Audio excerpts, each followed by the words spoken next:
Pride and Prejudice, by Jane Austen. Chapter 32.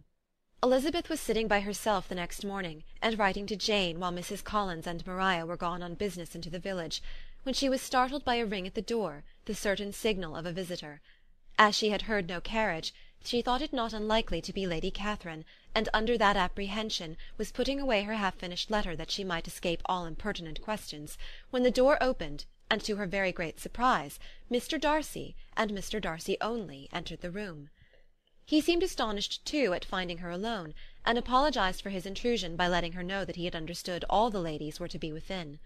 They then sat down, and when her inquiries after Rosings were made, seemed in danger of sinking into total silence. It was absolutely necessary, therefore, to think of something, and in this emergence, recollecting when she had seen him last in Hertfordshire, and feeling curious to know what he would say on the subject of their hasty departure, she observed, "How very suddenly you all quitted Netherfield last November, Mr. Darcy! It must have been a most agreeable surprise to Mr. Bingley to see you all after him so soon, for if I recollect right, he went but the day before. He and his sisters were well, I hope, when you left London?" "Perfectly so, I thank you." She found that she was to receive no other answer, and after a short pause added, "I think I have understood that Mr. Bingley has not much idea of ever returning to Netherfield again." "I have never heard him say so, but it is probable that he may spend very little of his time there in future. He has many friends, and is at a time of life when friends and engagements are continually increasing." "If he means to be but little at Netherfield, it would be better for the neighbourhood that he should give up the place entirely, for then we might possibly get a settled family there. But perhaps Mr. Bingley did not take the house so much for the convenience of the neighbourhood as for his own, and we must expect him to keep it or quit it on the same principle." "I should not be surprised," said Darcy, "if he were to give it up as soon as any eligible purchase offers." Elizabeth made no answer. She was afraid of talking longer of his friend, and having nothing else to say, was now determined to leave the trouble of finding a subject to him. He took the hint, and soon began with, "This seems a very comfortable house. Lady Catherine, I believe, did a great deal to it when Mr. Collins first came to Hunsford."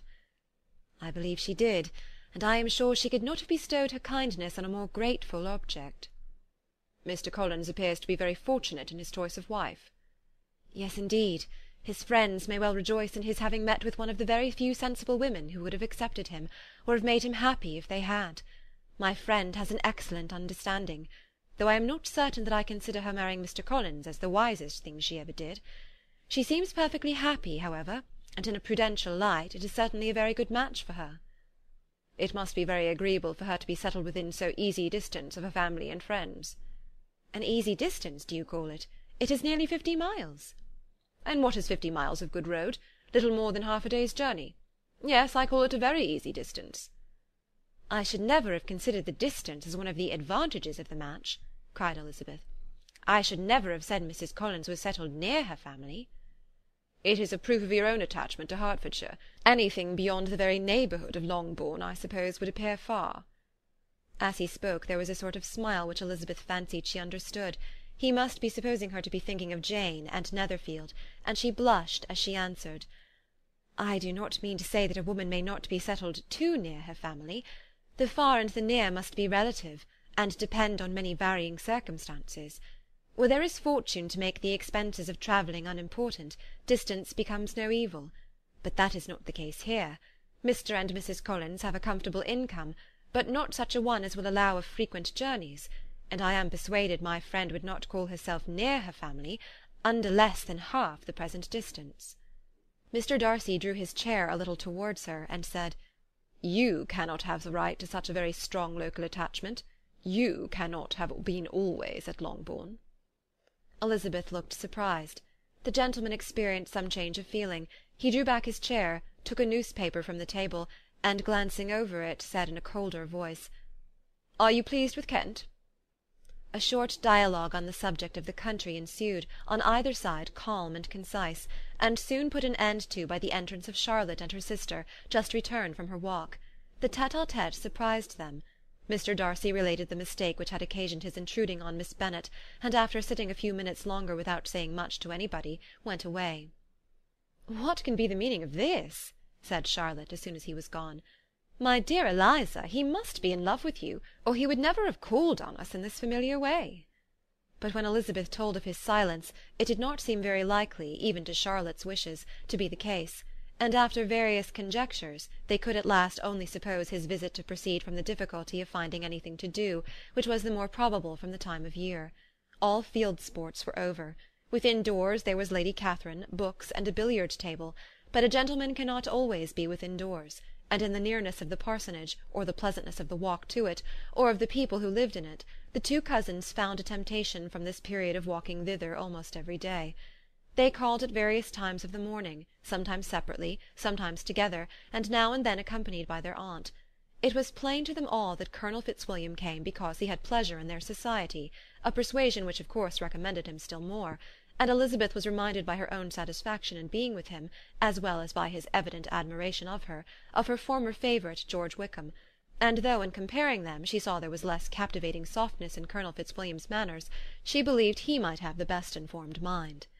But why Mr. Darcy came so often to the parsonage, it was more difficult to understand.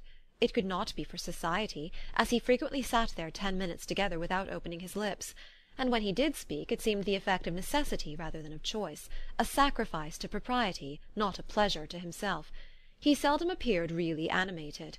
Mrs. Collins knew not what to make of him.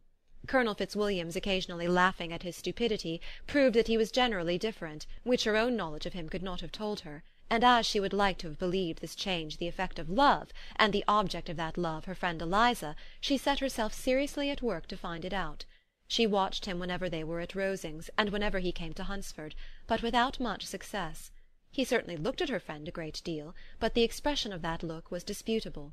It was an earnest, steadfast gaze, but she often doubted whether there were much admiration in it, and sometimes it seemed nothing but absence of mind. She had once or twice suggested to Elizabeth the possibility of his being partial to her, but Elizabeth always laughed at the idea, and Mrs. Collins did not think it right to press the subject, from the danger of raising expectations which might only end in disappointment; for in her opinion it admitted not of a doubt that all her friend's dislike would vanish if she could suppose him to be in her power.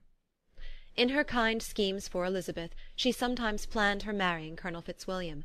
He was beyond comparison the most pleasant man; he certainly admired her, and his situation in life was most eligible; but, to counterbalance these advantages, Mr. Darcy had considerable patronage in the church, and his cousin could have none at all. Chapter 32